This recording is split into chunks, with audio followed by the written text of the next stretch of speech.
जय जगन्नाथ नमस्कार प्रिय दर्शक बंधु मु ज्योतिष आचार्य प्रमोद कुमार पंडा आपण मानक स्वागत करुच्ची आपण मानकर प्रिय चैनल एस्ट्रो कल्याण चैनल को प्रिय दर्शक बंधु जो व्यक्ति मानक तो चैनल को देखुछंती सब्सक्राइब करिनांती सब्सक्राइब करंतु लाइक करंतु अधिक अधिक शेयर करंतु एबे आसंतु जानिमा महाशिवरात्रि दिवस 15 फेब्रुआरी 2026 मसिया लक्ष्मी नारायण योग अछि ज्योतिष शास्त्र मत अनुसार कुंभ राशि सूर्य देवता उपस्थित एवं से दिन मकर राशि चंद्रमा एवं मंगल मध्य उपस्थित रहिबे 15 फेब्रुआरी 2026 सूर्य धनिष्ठा नक्षत्र तृतीय चरण रहिबे बुध महाग्रह शतभिषा नक्षत्र चतुर्थ चरण रे शुक्र महाग्रह शतभिषा नक्षत्र द्वितीय चरण रे एवं राहु महाग्रह शतभिषा नक्षत्र तृतीय चरण रे स्थित रहिबे ताहले बुध महाग्रह एवं शुक्र महाग्रह ज्योति लक्ष्मी नारायण ज्योति बोली कहुए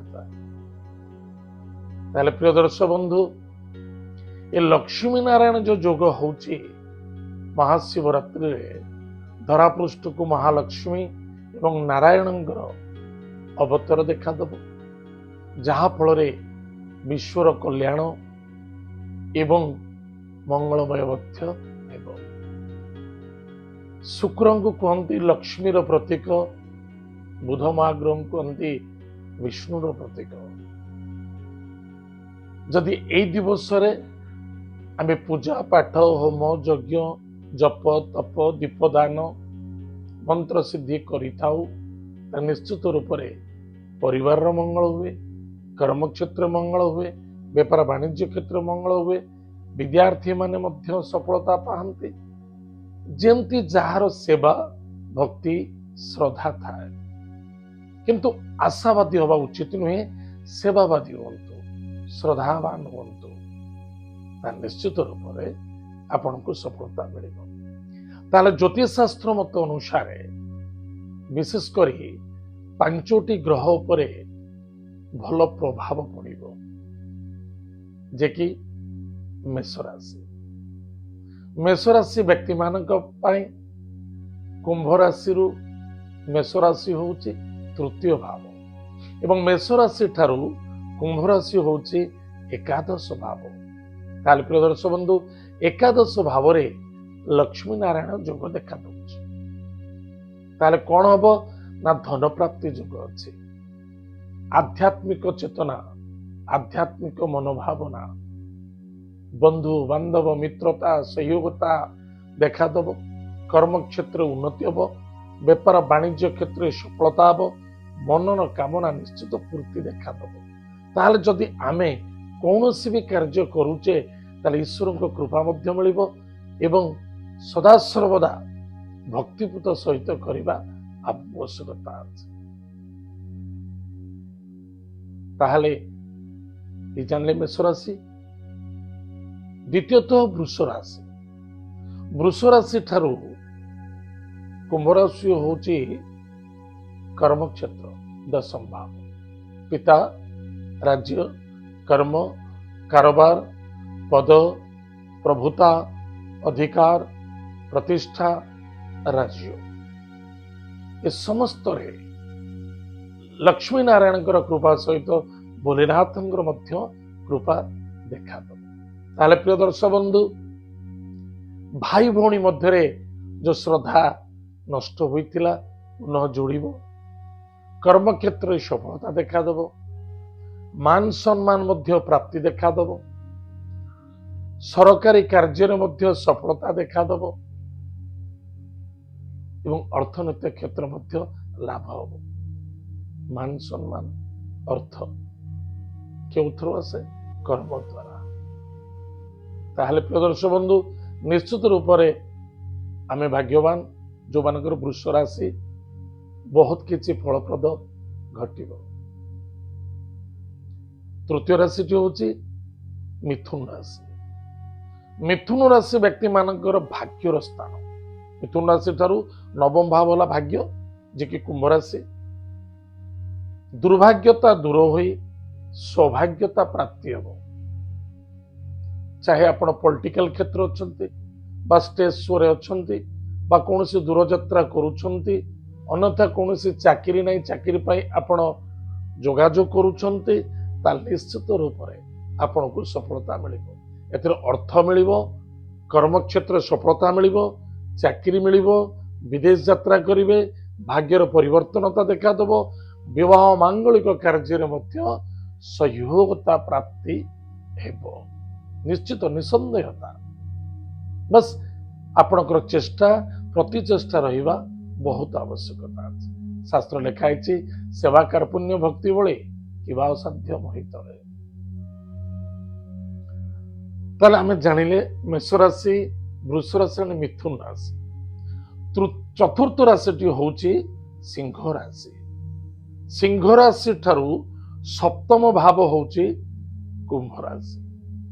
ताले प्रिय दर्शक बंधु सिंह राशि रे बड़ सुंदर ग्रह अछंती जे प्लानिंग ग्रह प्लानर जा कोंती केतु एवं सिंह राशि रो ग्रहराज्य स्वयं सूर्य नारायण पुत्रंकर गृहरे बसवास शुक्राचार्य बुधंकर उपस्थित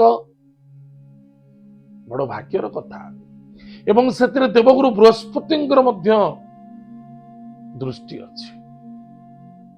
खाली चारोटी ग्रह नुहे बृहस्पति मध्य दृष्टि अच्छी। मिथुन राशि बृहस्पति भाग्यस्थान होचे कुंभ राशि। ताहले प्रिय दर्शक बंधु विवाह कार्य मानसिक चिंतन आपण विवाह कार्य पई बहुत प्रकार आपण बाधा आसुतिला कष्ट आसुतिला निश्चित रूप से सफलता देखा दो। दाम्पत्य जीवन जो बाधा तर्क वितर्क अशांति असंतुष्टता देखा जाउतिला सेतरे मध्य सफलता देखा दबो। लव मैटर मध्य जो बाधा आसीतिला सेतरे मध्य सफलता देखा दबो। पार्टनर द्वारा सफलता मिलिबो, सहयोग मिलिबो, नूतन पार्टनर मध्य जोग देबे, आशा अनुसार अधिक सफलता देखा दबो। बस गोटे जिनिस मन रखिबे धैर्य क्षमता एवं शक्ति ए तीनोटी आपण पाखरे आपण स्वयं को जागृत करने को पड़िबो। ताहाले निश्चित रूप से आपण अधिक रु अधिक सफलता पाइबे, आनंद पाइबे, अर्थ मध्य मिलिबो, लाभे रहिबे। महादेवंकर आशीर्वाद एवं लक्ष्मी नारायण कृपा मध्य रहिबो। पंचमटी होची क्यों राशि? तुला राशि। तुला राशि व्यक्ति मानक पई बड़ लकी साब्यस्त होबो जे कि पंचम भाव विद्या बुद्धि ज्ञान। देखो तुला राशि ग्रहराज स्वयं शुक्र पंचम भाव जो पिला मानकर लव मैटर बाधा थिला, विघ्न देखा दउतला, असंतुष्टता देखा दउतला से मानक सुधार देखा दबो। जो माने प्रेम संबंधित थिले बा लव करुतिले घरे परिवार कहि पारु नथिले ता निश्चित रूप से सुंदर रहिबो एवं लव मैरेज रो मध्य सफलता पाइबार संभावना देखा दउछि। विद्यार्थी विद्या क्षेत्र सफलता अर्जन करिवे, चाहे देश रे हो चाहे विदेश रे हो। आपण पाठ पढ़िबा बा प्लानिंग करिबा बा दूर यात्रा करिबा एते समस्त रे सहयोग मिलिबो। इन्वेस्टमेंट रे मध्य यथेष्ट लाभवान हेबे, संतान को पाई आनंदित हेबे। जो मानकर संतान प्राप्ति जो न होतिला यानी संतान को नहीं सुखी हो पारु नथिले बा संतान प्राप्ति हो नथिला, महादेव लक्ष्मी नारायण को व्रत करंतु, ये पालन करंतु। इस महाशिवरात्रि को भल भाव अनुष्ठान आपण पुरोहित महोदयंकर बा विद्वान ज्ञानी गुणी व्यक्ति मानकर परामर्श रे किछि पूजा अर्चना करंतु। निश्चित रूप से भगवान आपणकर झोली भरी देवे। अर्थ लाभ अच्छी, कार्य सिद्धि एवं सफलता देखा दब।